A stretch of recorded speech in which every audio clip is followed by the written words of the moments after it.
Importante ang training. Nakakatulong ito ng malaki para ma-develop ang capabilities ng mga empleyado. Kaya lang, maraming pera ang nasasayang sa training dahil hindi wasto or hindi proper yung implementation ng mga concepts, ng process, ng principles. I'll share with you today yung 6 reasons why training budgets go to waste. I divided this into 6 parts para na sa ganun ay may bigay ko sa inyo in bite-sized pieces at mapag-aralan niyo mabuti. Kung ikaw ay manager or learning and development head or HR practitioner, I'm sure you can benefit from this. Let's start with the first one.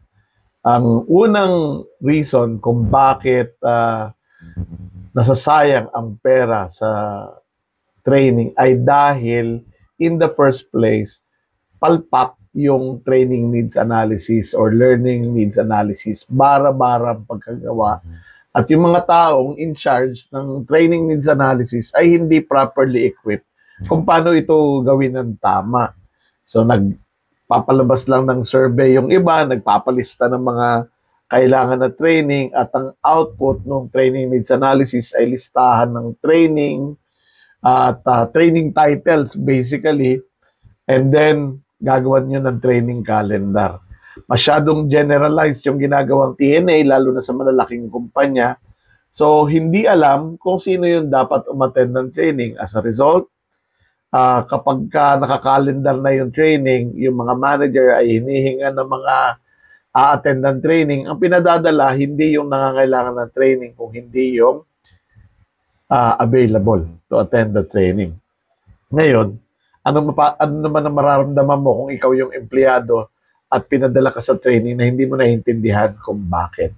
Dahil din siguro hindi inclusive at participatory ang training needs analysis. So, ano ba ang tamang gawin?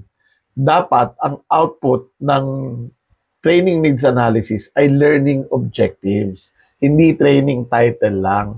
And yung mga learning intervention ay hindi dapat limited sa training, no, classroom training. Dahil marami namang iba't ibang learning intervention.